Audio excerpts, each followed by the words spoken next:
بسم الله الرحمن الرحيم. الحمد لله رب العالمين، وصلى الله وسلم وبارك على نبينا محمد وعلى آله وصحبه أجمعين، أما بعد. ہم لوگ کتاب عمدۃ الاحکام للامام المقدسی اس کتاب کو پڑھ رہے ہیں، اور اس میں ہم لوگ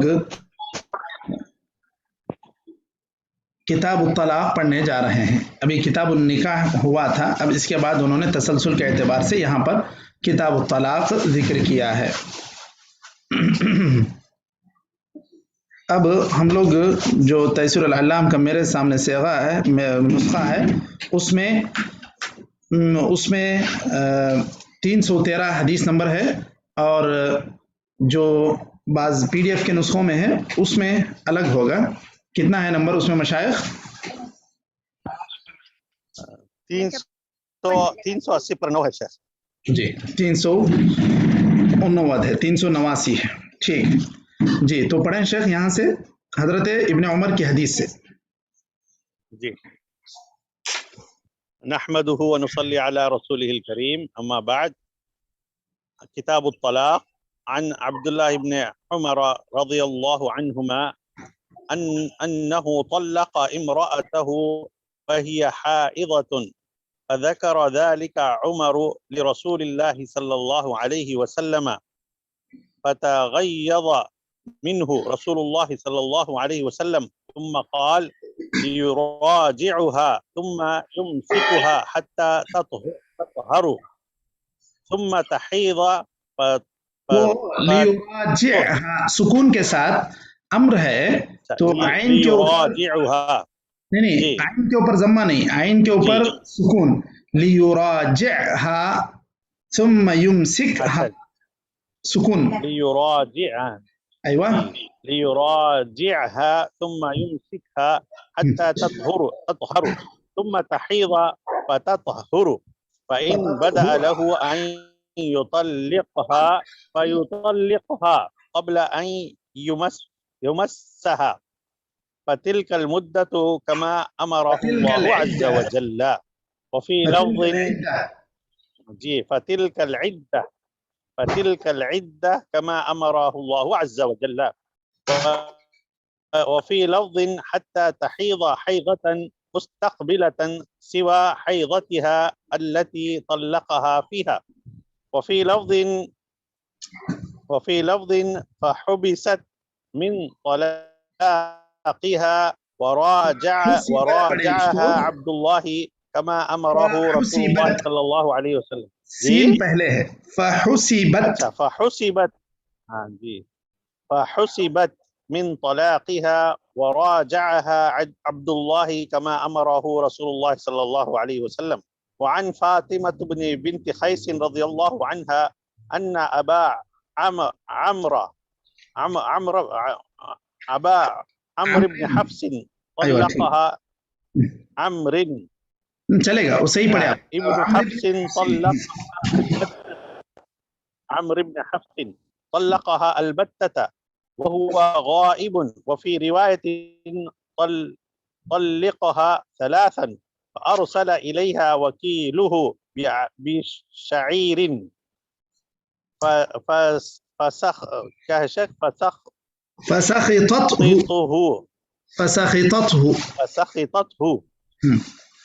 فسخطته، فقال والله ما لك علينا من شيء، فجاءت رسول الله صلى الله عليه وسلم فذكرت ذلك له، فقال ليس لك عليه نفقة، وفي لفظ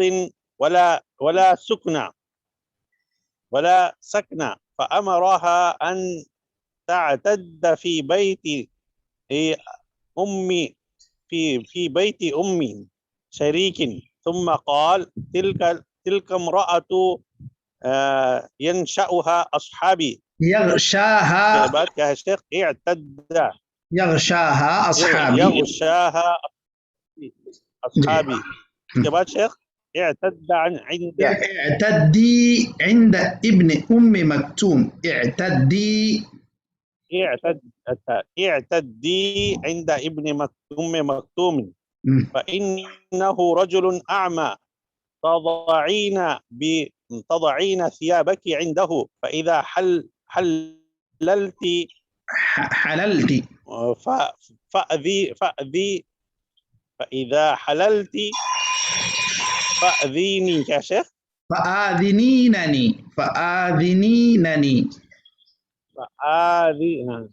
فآذنينني قالت فلما فآذنيني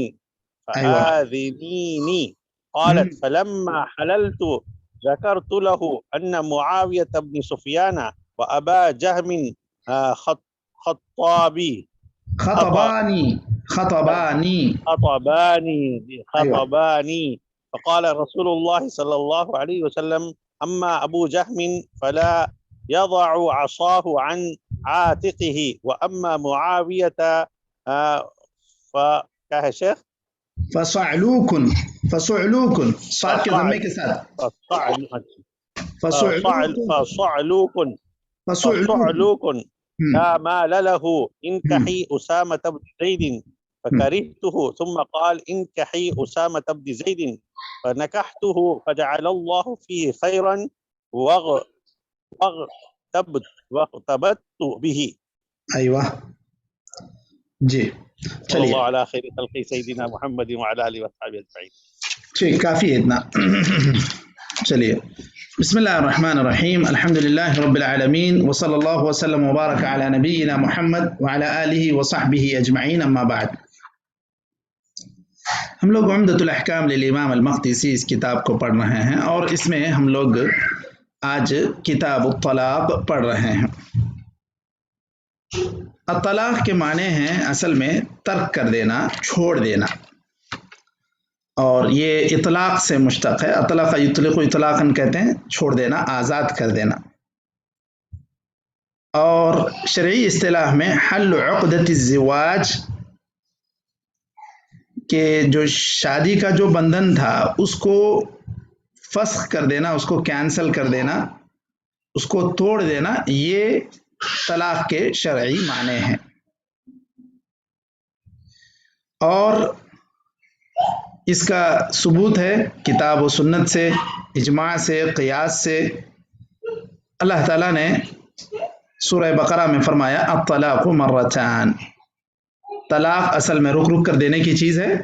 ایک مہینے میں پہلے ایک مرتبہ دیں، پھر رک جائیں، اس کے بعد پھر جب دوسرا مہینہ دوسرا طہرا ہے تو اس صورت میں دوسری طلاق ہو، اور اس کے بعد پھر سوچ لے سمجھ لے، پھر بھی اگر اس کا یہی فیصلہ ہے تو پھر اس صورت میں وہ تیسرے کے تعلق سے سوچے. تو یہ ثبوت ہے قرآن سے.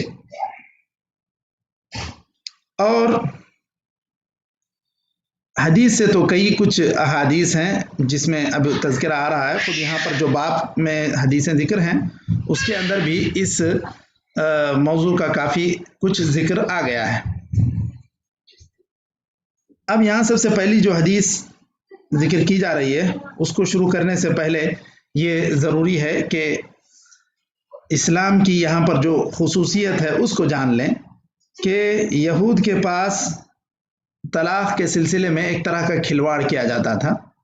وہ لوگ طلاق دیتے پھر واپس کر لیتے، پھر طلاق دیتے پھر واپس. تو اس طرح طلاق دینا پھر اس کو واپس لے لینا، یہ ایک طرح کا کھیل کرنا، اور اس طرح نہ عورت کو ادھر چھٹی ملتی نہ وہ اس کے پاس سکون سے رہ پاتی. اب نصارہ نے اس کے برعکس اس میں پوری طرح تفرید سے کام لیا اور ایسا کیا کہ کچھ بھی نہیں، طلاق کی کوئی گنجائش ہی نہیں. پسند رہو نہ رہو، بہر کیف بہر صورت انسان کو اس کے ساتھ زندگی گزارنا ہے. تو یہ جب دونوں ہی یہود و نصارہ میں اس طرح سے ان لوگوں کا معاملہ تھا طلاق سے متعلق، تو اسلام نے اس کو ایک طرح سے منظم کیا کہ بالکل کوشش یہ کی جائے کہ انسان زندگی نبھانے کی کوشش کرے، نہ نبھے آخر کار اس کی ضرورت پیش آ ہی جائے تو پھر اس کے لیے صحیح طریقہ بیان کیا کہ 3 طہر میں 3 مرتبہ 3 مہینے کے اس فاصلے میں سوچ سمجھ کر یہ فیصلہ لیا جائے، جلد بازی میں نہ لیا جائے. یہی صحیح سنت کے مطابق طلاق کا طریقہ ہے. اب یہاں پر جو حدیث سب سے پہلے ذکر کی جا رہی ہے حضرت ابن عمر رضی اللہ عنہما کی ہے کہ انہوں نے اپنی بیوی کو حیض کی حالت میں طلاق دے دی۔ حضرت عمر چونکہ اپنے بیٹے کا معاملہ تھا، انہوں نے اللہ کے رسول صلی اللہ علیہ وسلم کے سامنے ذکر کیا کہ اس طرح کیا کہتے ہیں عبداللہ نے اس طرح کام کیا کہ حیض کی حالت میں طلاق دے دی۔ آپ صلی اللہ علیہ وسلم اس سے غصہ ہوئے، ناراض ہوئے۔ آپ نے کہا لیراجعها، ان کو بولو کہ وہ واپس کر لیں، یعنی اس طلاق کو کینسل کریں اور اس طلاق کو وہ واپس کریں، طلاق شمار نہ کریں۔ ثم یمسکها، پھر ان کے پاس ہی وہ رہے گی وہ بیوی، حتی تطہر، یہاں تک کہ وہ پاک ہو جائے۔ ثم تحیض فتطہر، پھر حیض آئے گا، پھر پاکی ہوگی۔ فإن بدا له أن يطلقها فليطلقها طاهرا قبل أن يمسها، پھر اس کے بعد ان کو اگر ایسا لگے کہ بالکل طلاق ہونا ہی چاہیے تو ایسی صورت میں ایسے طہر میں وہ عورت کے قریب نہ جائے، اس کو چھوئے بغیر طلاق دے کا مطلب یہ کہ اس سے تعلق قائم کیے بغیر وہ طلاق دے۔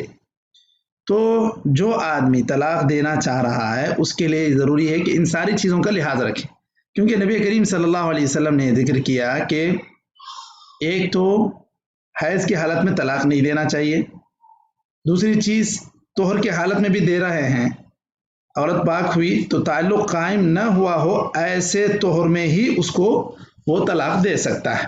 یہاں پر یہ ساری چیزیں حضرت ابن عمر کے لیے ہدایت کے طور پر آپ صلی اللہ علیہ وسلم نے ذکر کر دی، اور یہ صرف ان کے لیے نہیں بلکہ ساری امت کی رہنمائی کے لیے یہ ساری چیزیں بیان ہوئی۔ تو آپ صلی اللہ علیہ وسلم نے کہا فَتِلْكَ الْعِدَّةُ كَمَا أَمَرَ اللَّهُ عَزَّ وَجَلَّ، اللہ تعالیٰ نے کہا یا ایھا النبی اذا طلقتم النساء فطلقوهن لعدتهن، عدت میں طلاق دینے کا مطلب یہی ہے کہ جو یہاں پر قواعد جو شروط ذکر کیے گئے ان ساری چیزوں کا لحاظ رکھے، یہ ہی عدت ہے جس کا اللہ تعالیٰ نے حکم دیا۔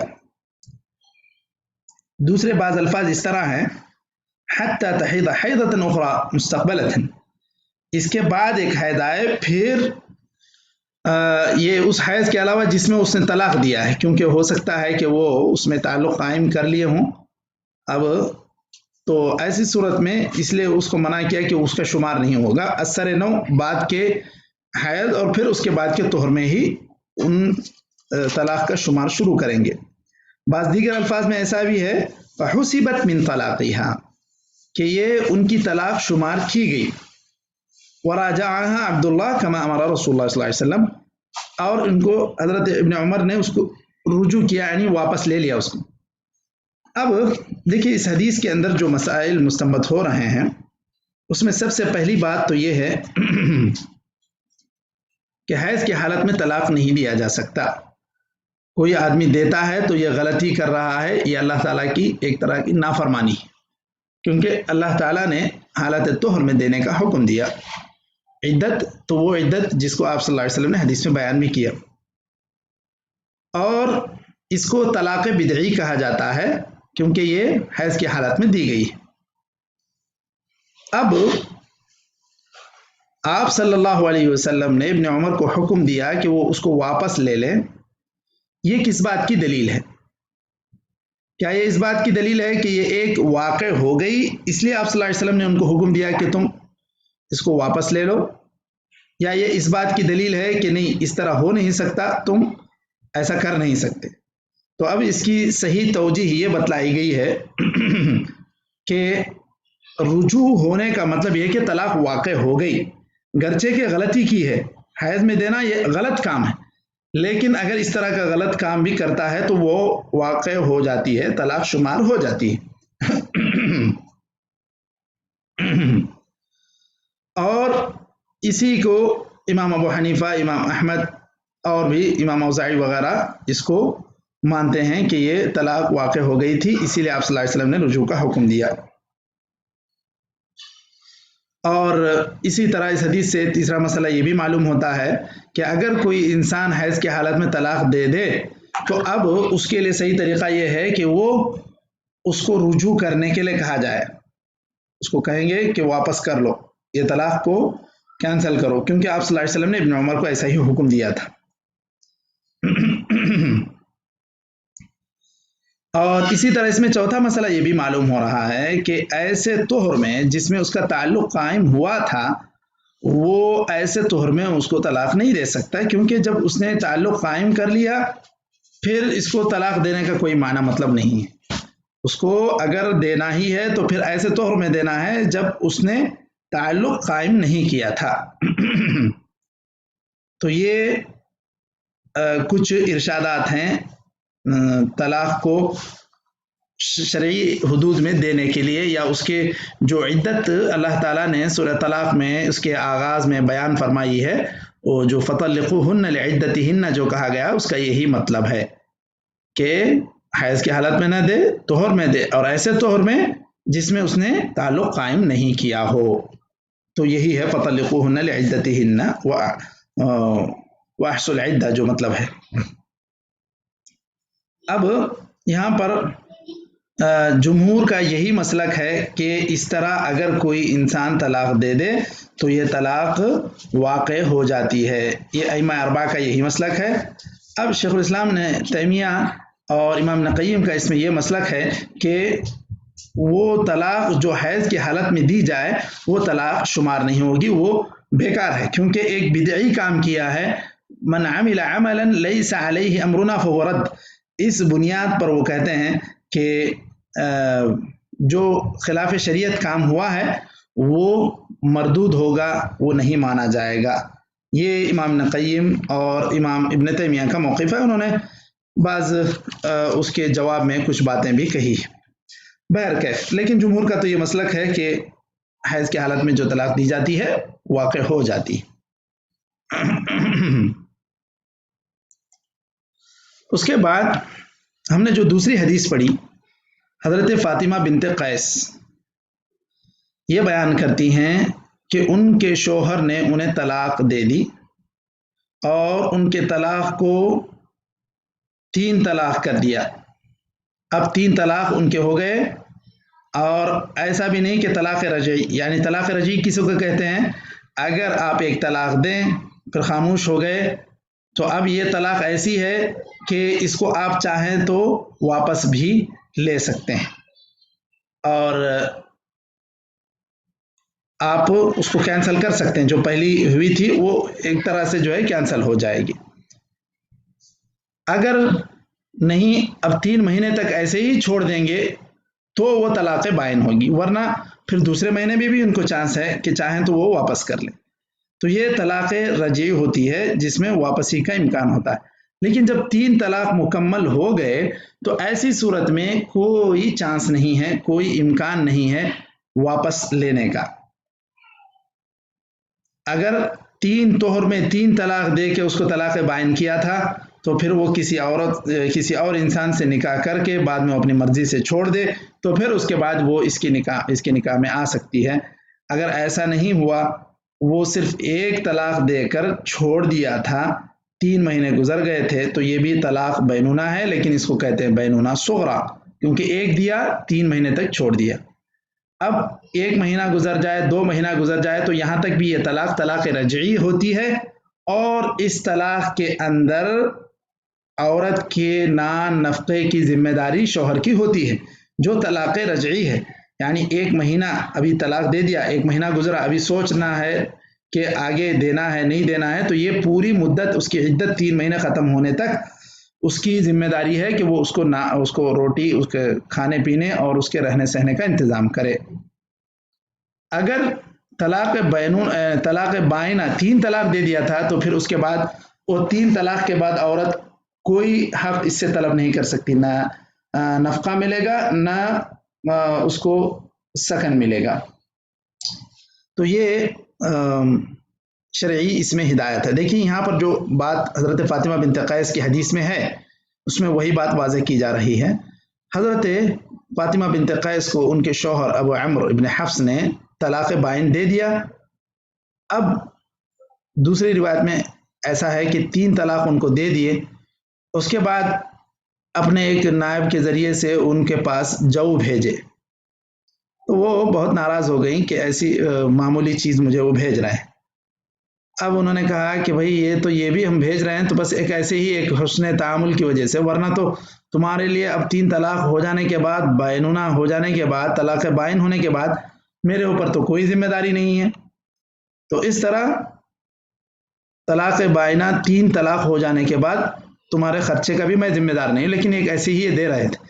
تو وہ اللہ کے رسول صلی اللہ علیہ وسلم کی خدمت میں پہنچیں کہ شاید میرا ابھی نان و نفقے کا حق ہے، تو وہ پہنچیں، آپ صلی اللہ علیہ وسلم سے ذکر کیا معاملہ، تو آپ صلی اللہ علیہ وسلم نے کہا لیس لک علیہ نفقہ، تمہارا کوئی خرچ اب اس کے اوپر، اس کے ذمہ نہیں ہے، کیونکہ تمہاری طلاق بائنہ ہو گئی ہے، اب تم کو نہ خرچ ملے گا نہ رہائش ملے گی۔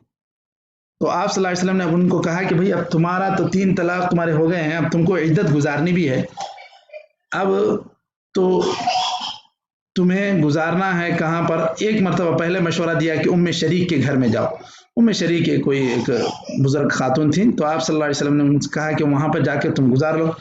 پھر آپ صلی اللہ علیہ وسلم کو خیال ہوا کہ نہیں، یہاں پر بہت زیادہ صحابہ کی آمد و رفت رہتی ہے، وہاں آنا جانا لوگوں کا رہے گا، تو یہاں ایک عدت گزارنے والی عورت رہے گی، یہ مناسب نہیں۔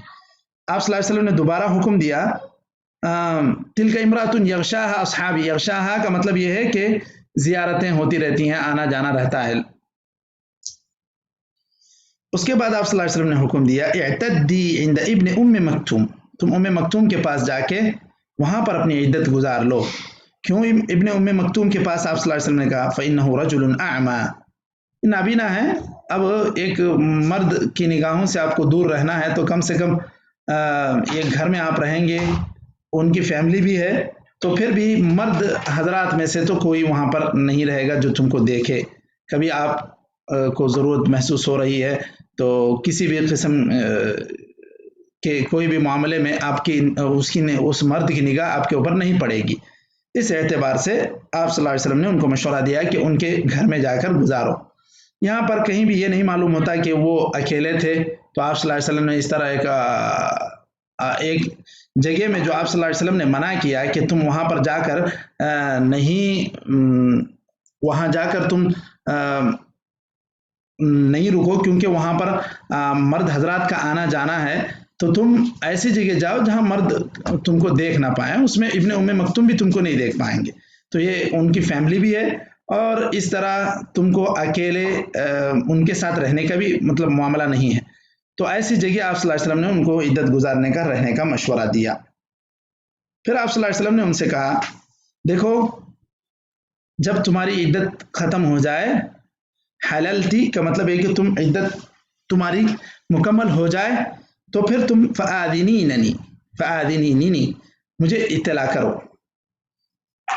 تو بعد میں جب ان کی عدت ختم ہوئی تو آپ صلی اللہ علیہ وسلم کی خدمت میں آ کر انہوں نے ذکر کیا کہ میں عدت مکمل کر چکی ہوں، اور مجھے ابو جہم اور معاویہ رضی اللہ عنہم انہوں نے مجھے پیغام بھی دیا ہے نکاح کا۔ تو آپ صلی اللہ علیہ وسلم نے کہا کہ دیکھو، تم اسامہ بن زید سے نکاح کر لو، اسامہ بن زید سے نکاح کرو، ان دونوں کو چھوڑ دو۔ کیوں؟ اس کی وجہ آپ صلی اللہ علیہ وسلم نے یہ بتلائی کہ حضرت معاویہ ایک اعتبار سے جو ہے کم پیسے والے انسان ہیں، ان کے پاس اتنا پیسہ بھی نہیں ہے، اور دوسری بات یہ ہے کہ جو اور ایک ابو جہم کا جو تمہیں رشتہ آیا ہے وہ عورتوں کے ساتھ تھوڑا سختی کرتے ہیں، اس لیے بہتر ہے کہ تم حضرت اسامہ بن زید سے نکاح کر لو۔ ان کی پہلے طبیعت نہیں مان رہی تھی کیونکہ وہ ایک غلام تھے، لیکن بعد میں آپ صلی اللہ علیہ وسلم نے ان کو دوبارہ مشورہ دیا تو انہوں نے مان لیا، اور ان کا بعد میں رشتہ اتنا اچھا نبھا کہ وہ خود رشک کرتی تھیں، کتنی اچھی زندگی ان کی ہو گئی۔ اب یہاں پر اس حدیث میں جو مسائل مستنبط ہو رہے ہیں، اس میں سب سے پہلی بات یہ ہے کہ طلاق بائنہ جس کا ہو جائے اس کے لیے نفقہ اور سکنہ دونوں بھی نہیں ہے۔ دوسری بات کہ جو عورت عدت گزار رہی ہے اس کو ایک اشارے میں یہ پیغام دیا جا سکتا ہے. کیسے آپ صلی اللہ علیہ وسلم نے یہ بات کہی کہ تمہاری جب عدت مکمل ہو جائے تو تم مجھے بتلانا. تو مطلب یہ ہے کہ کچھ بات کرنا چاہتے ہیں، تمہارے لیے بہتر مشورہ دینا چاہتے ہیں. تو آپ صلی اللہ علیہ وسلم کو انہوں نے آ کر بتلایا. تو یہ جو آپ صلی اللہ علیہ وسلم نے کہا فَإِذَا حَلَلْتِ، تو اس کے اندر خود گویا کہ ایک اشارہ تھا. اب یہ اس کے علاوہ اس حدیث میں جو مسائل مستنبط ہو رہے ہیں کہ ایک آدمی جو غائب ہے، سامنے نہیں ہے، اس کی کوئی بات ایسی ہے جو ناپسندیدہ شمار ہوتی ہے، تو ایسے جو شادی کا پیغام لے کر آتے ہیں، شادی کے تعلق سے، رشتے کے تعلق سے تفصیل جاننا چاہتے ہیں، ان کے سامنے اس طرح کی باتیں ذکر کرنا غیبت شمار نہیں ہوں گی. آپ صلی اللہ علیہ وسلم نے 2 آدمیوں کا جب ذکر نکلا تو وہ دونوں رشتے کیوں مناسب نہیں ہیں؟ فاطمہ بنت قیس کے لیے آپ صلی اللہ علیہ وسلم نے ذکر کیا، تو یہ کوئی غیبت شمار نہیں ہوگی.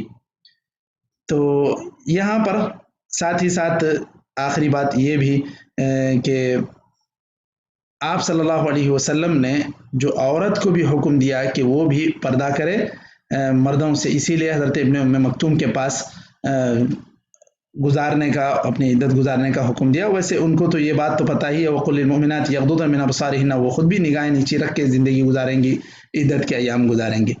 تو یہ کچھ مسائل یہاں پر مستنبط ہو رہے ہیں. چونکہ اس میٹنگ کا وقت ختم ہو رہا ہے، انشاءاللہ ہم لوگ آئندہ حلقے میں پھر عدت سے متعلق مزید تفصیلی باتیں کر لیتے ہیں.